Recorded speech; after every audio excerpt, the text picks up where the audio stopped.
Clash Royale. Let's find out who it's going to be. Coming out here in game number 2, it is going to be Super. Okay. Coming out here, and I think he's definitely got to have some kind of snipe build coming out here. You know, all the stuff I was saying about King's Hazel Station, you can do so many different things. It's very scary for the Terran early on. And as you said, it's the one map where you know the map and you know the player that you're playing against, and they don't know anything about you. So you have that advantage. I think Super's going to show us something very interesting here. I don't think it's going to be straight up standard play. I think we're going to see a very specific build that tries to take out INnoVation in this game. Could be proxy, oracles, maybe even potentially robotics proxy, disruptor drop type play, something funky like that, an immortal bust. There's a lot of different things you can do on this map. And INnoVation has shown kind of a little bit more of a stable, more predictable style on this map with his Widow Mine drops, which kind of he and Maru both helped standardize on this map, not only in Legacy of the Void, but also in Heart of the Swarm. So I do think this is a good choice, and Super is a player that has shown many cheese in the past. He's a great snipe player. He was a snipe player in GSTL, so not a bad choice here at all. For sure. Let's jump into game number 2 now on King's Hazel Station.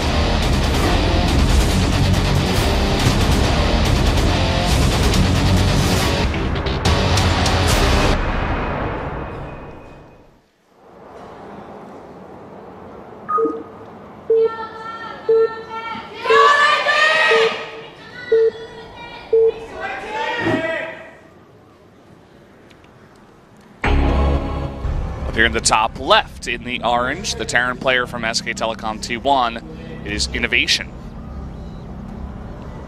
And his opponent to the bottom right, it is Super. Coming out for the snipe here in map 2. The other thing about Super is I think he's somewhat of a middle ground between Alive and Curious. I feel like if you lose Alive here, it's not the end of the world. Whereas if you lose Curious to INnoVation, you've really lost your anchor, especially going into those Zerg maps later on. It's a big problem. I think Super is kind of this middle of the road player where he could get 2 kills potentially. And oh, it's Gisato, the GSL commentator. He's here to watch, man. All the Starcraft fans coming down.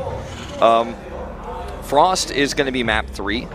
So perhaps he was thinking that Classic might come out. He's ready for a PvP 2. You know, he's got this follow-up plan. Multi-kills are always the dream. And in a really close matchup, it's very rare. Usually because of the maps and the player choices and how you're basically as the defender, the losing player sends another play out. You always have some sort of advantage. It usually goes 1-1-1-1 in a close match in all kill. But in this, I mean, INnoVation is a terrifying player. SKT wants to hide as many strategies as possible going up against KT next week, assuming they win this. So he wants to get that multi-kill all the way to an all-kill, whereas Super is hoping he wins this. And then if he gets the second one, it's the dream. But we don't know yet. We don't know who he's going to play against. He doesn't know. But he can make some assumptions, but sometimes those are incorrect. And that's why the all-kill format is really kind of cool, but most Korean fans prefer the entry format, whereas most foreign fans like the all-kill format.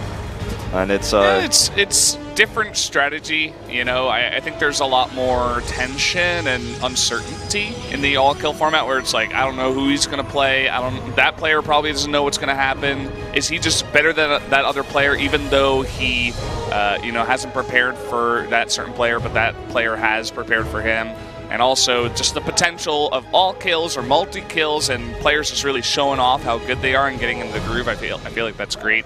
The entry format is kind of like, I don't know, it's you try to pick specific players for the map, but also for who you think the opposing team is going to pick for that map. So, you know, you don't want to put, you know, a certain player out on a map where you think there's going to be a player on the other team that can snipe him, and vice versa. Yeah, it's very the entry format is very deep. It almost gives you a headache to think about who you might want to send out on a map. The coaches know these players and their opponents so well. They do so much research. I mean, if you're new to watching Korean StarCraft, you're probably in the minority and watching the stream right now in the middle of the night. But welcome. Welcome. But I mean, these coach positions, these choices are straight up paid positions. This is like the highest level. This is why the Korean players dominate. So we talked a lot about formats and this pick specifically in this map. We haven't really talked about what's actually occurring. And so far, Super has just gone for a quick robot, but he's done it without a Twilight Council. I was wondering if we're going to see an Immortal. It's going to be the Observer first, but let's keep a close eye on what happens next, because normally you have a Twilight with this, He's not doing a proxy. He doesn't look like he's doing some sort of cheese or crazy aggressive build. Twilight Council coming down a little bit later here. And let's see what he's got planned. He's got 3 Stalkers already, so maybe this will just be safe blink into a 3rd. I mean, this is with getting that robotics facility so early and just pumping out observers this early as well. He just wants to be safe against that Widowmine play you were talking about. Yeah, this is what INnoVation does on this map. I mean, it's his standard choice. Wow, nice micro to get out of the range of that Widowmine. Yeah, very well done actually by Super here. Looks like he's going to lose 2 probes there. He's going to lose more than that if he doesn't overcharge. There he goes. Yeah. And honestly, 4 kills is decent, but this was a nice hold from Super, all things considered. And now he's going to send these Stalkers here into the main. I do want to point out that Super committed his Chrono Boost to Warp Gate research instead of probes, even though he didn't need it per se right away. So he didn't build his probe count as much as he could have. He also has not changed that. Okay, now he is. To his gateway production and blink, which means he's focusing on production and not on economy, which means he might do a follow-up push with blink. INnoVation is just going to commit to this and hope that he doesn't pull. Trying to split his Stalkers here. He's going to lose 2 of them, and overcharge in the main does deal with the other drop. The problem with losing these Stalkers here is that it looks like he was gearing up to do a pretty aggressive Stalker push, and now you know, he's lost a little bit of his oomph, if you will. He's making that 3rd base. He's still making probes. He needs these Stalkers anyways to deal with the Widow Mines, and he's just been playing it so safe. You know, even getting the blink. It looks a lot like a Heart of the Swarm PVT on this very map. You know, because Widow Mine drops on this map were so common that Producers were just like, okay, I just need to pump out as many units as soon as possible and get my detection and try to hold on. Try not to take damage, because if I cannot take damage, then getting my 3rd base is very easy. And then, of course, in the past, it would just kind of be like, well, Protoss, once it gets to that supreme late game on 3 bases, you would just be in a fantastic position in the late game against the Terran. And the Terrans, you know, used to do stuff like SCV pulls to avoid that. But now it's like Super kind of just did the same thing, but it's going to be, of course, played out differently here because this is Legacy of the Void. Yep. And he's going into a very fast bay. This is kind of an almost unparalleled quick bay. Now he's going to start making Colossi. Yep. It's like he's taking a time warp into the past, man. Yeah, this really does feel like that. And he's sustained minimal damage. You know, INnoVation looks like he's going to plant a 3rd CC. SCV is about to drop it out of his pocket here in a second. He's going to slam that down. He is just dumping it out, man, and drop that CC like it's hot. He's not doing it actually because he's committing all his resources to making Marauders right now, but he will in a second once he gets 400 minerals. Drop that. Going for a triple drop meanwhile, and this Widowmine drop is still annoying, and you may just simply use this drop as a distraction while hitting this on the ground, using these medevacs simply as aggressors. Dropped it like it was hot. Yeah. There it is. Came out of nowhere. Yeah, how did the SCVs do that? We'll never know. There is 1 Colossus out. The second one is of course, being rallied out, and the extended thermal lance upgrade is halfway done. This probe scout here is huge, though. It's going to allow him to get into position. He's sending his only his mothership core. That's not enough. Or not saving a mothership core. It's 1 Colossus. Oh man, this is a bad idea. Okay, force field saved his life, but he did take half his health and damage there, as well as all the shields. So. I saw that size of the unit footprint on the minimap, and I was like, oh, it's just a mothership core. That's not enough. It's like, okay, well, 1 Colossus definitely isn't either. Force field's buying him time, but now the drops are being split. He's not splitting his probes here. Now he does it. I mean, this is a ton of pressure, and to be honest, I feel like he's handling it decently well, but he needs to keep doing so. There's another overcharge here at the natural. Probes in a scary moment there, almost getting blown up. Now he's going to commit maybe the drop here to the natural. Nope, just backs it off, and Super does deflect this attack. Yeah. Not with flying colors, but this could have ended the game if he hadn't been so quick to react to both attacks in both locations. Yeah, exactly what you said. It was a little bit sloppy, but he holds on, and that's the most important thing here. And now, you know, INnoVation, he was looking to do a ton of damage with that, but now he's kind of in the middle of the map, like, now he's got 2 Colossi. The 3rd one is about to come out. Now he has Thermal Lance and Resonating Glaives and Blink. He has a decent Blink Stalker count, yeah, like you just said. I mean, he actually can fight this. INnoVation needs to be careful. I mean, look, there's the Blink forward. He's going to fight the Stalkers, but there's nothing for the Colossi. There's no Vikings. This is INnoVation's most vulnerable moment, and he committed to an attack.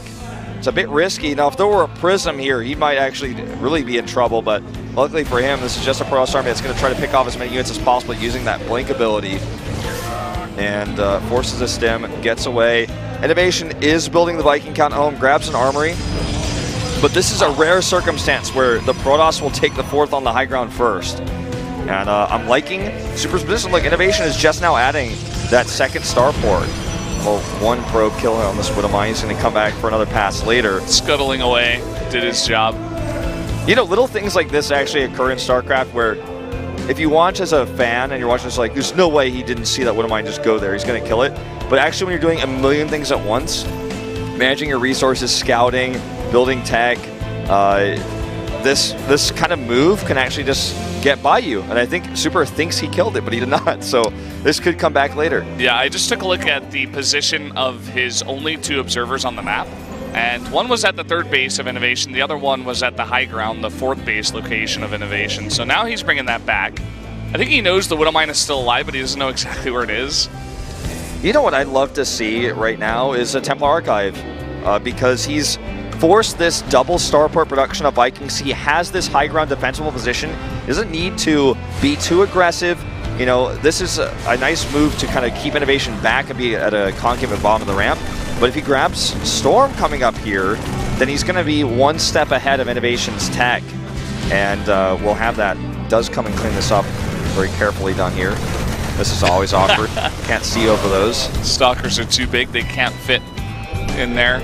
And yeah, I mean, I know what you're saying. Maybe he just hasn't seen it yet. He does have that 1 observer on the high ground once again. But, he's making me nervous because, I mean, INnoVation has not shown any signs of taking a 4th CC, and he has vision of that, both with the Watchtower but also with his observer. So to posture to attack, he could get caught in an angle where the Vikings hit his Colossi and he's not able to retaliate. It looks like he's just going to rely on Blink Stalkers alone. And, I mean, we've seen this happen before. This was the standard for so long. Looks like he used Blink earlier. Okay. That was scary. And when you're fighting against enough bio, even if you have 1 million Blink Stalkers, you're not going to be able to kill all the Vikings. Let's see. I mean, he's very confident here to take the fight, even blinking forward, and INnoVation is on the run. Oh, man, this CC placement timing is pretty bad here for INnoVation. Luckily, he gets a quick cancel there. Looks like that was just rallied up. He is coming to the attack here. It's a lot of Vikings, but INnoVation seems so terrified right now. He has 17 Vikings in the air. Maybe he just wants to wait for the 2-2. It's about to hit. There's also 5 Colossi. Now his army is being split up here. Did he make too many Vikings is the other question. Is his ground army strong enough to fight this once the Colossi are dead? I feel like with this many Vikings, he should just commit to killing the Colossi before the fight happens, then land the Vikings so that they can be useful. Because if he just fights, the Colossi are still going to do all their damage. And even if he kills them, it won't matter. Okay, this is what I'm talking about. Kill the Vikings, or kill the Colossi while the bio is at the back. Now the Colossi are not hitting the bio. And all the Stalkers are now killing those Vikings that have done their job. This is still so much Protoss, though. He lands the Vikings now, and force fields get dropped. Too bad those aren't the new David Kim Vikings that we saw announced last night that I'm really excited about. This fight went pretty well for INnoVation, all things considered. If you look at the supplies, you know, it's looking like not so good for him, but the units he lost are easier to replace than the Colossi. He's going to fight here on the high ground. I like this angle here. And yeah, now he can go into Liberators because there are no Colossi. He's starting double Liberator production. Super saw just the front tail end of that that bio ball, and he needs to be careful about being on the map here. Even though he does have very mobile Stalkers, you never want to be fighting against that high of a count of Marauders and Marines. Yeah, the key here too is, I mean, he's got a 4th completed he's been mined from for a long time. He's got a 5th base up now.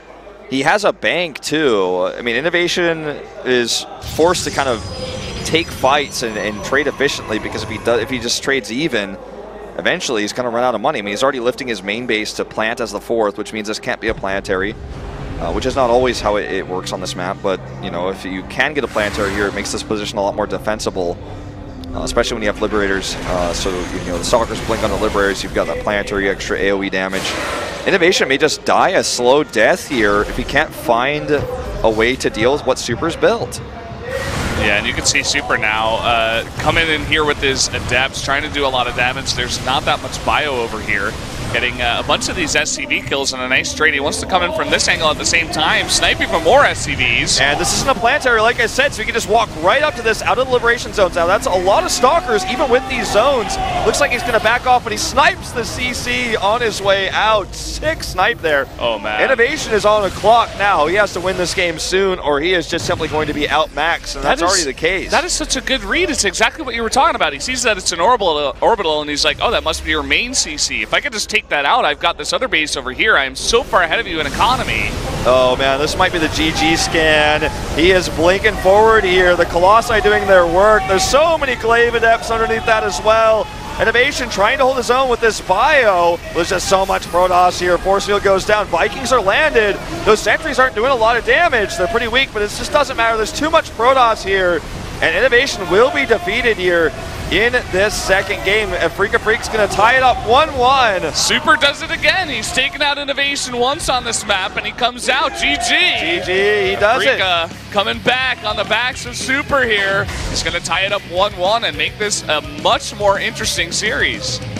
Getting that early Colossus, controlling the early game, forcing a large Viking count, but instead of switching to Storm, as I expected he would, he just kept making larger ground armies to where INnoVation almost overmade Vikings there. He just kept spamming Stalkers and Adepts, you know, and keeping a decent number of sentries in there, but not too many, usually like 3, 4, or 5. And just continuously pumping out Colossi. As we were saying, like, he even made a second Robo. Yeah. Well, I think that INnoVation realized a bit too late that he should just fight with the Vikings away from this bio so that the Colossi could be doing damage. So he was kind of caught in this position. He did eventually do as I described, where he just sent the Vikings forward while keeping his bio back, so the Colossi basically just lose all their DPS. But he was in a position where he couldn't capitalize on that because he was already pushed all the way up to his third base. Really cool game there by Super, economic lead the whole time, and I think this is, you know, one of INnoVation's weaknesses is dealing with builds and kind of ideas and concepts that are not normal. And he played his exact normal style from the Widowmine drop on. You know that moment where he did that pressure with the pressure at the third and the drops in the natural and the main, and it got cleaned up? Even though it was sloppy, from there he was like, wait, that was supposed to kill him. I'm not supposed, wait, the game is supposed to be over. Then he's like, I guess I have to fight. And then he just like moved in and lost a bunch of stuff. And then from there, it was like he was very behind. He had nothing to deal with the Colossi as well for a very long time. He's like, there's a bug in the game. He like opens the chat log. He's like, no, he didn't say GG. I don't know why the game's still going on. Yeah. Well, guys, the next player for SK, I think if this is what I think what Afreeca Freaks is hoping for and predicted is Classic will come out here on Frost, and let's see if they're, you know, the way they're thinking about this. At least this is what I'm thinking they're thinking. I think it's pretty reasonable. Is that Classic comes out here. Let's see if SK is going to do something different here. Yeah, we're going to have to wait and see after a commercial break. We'll be right back.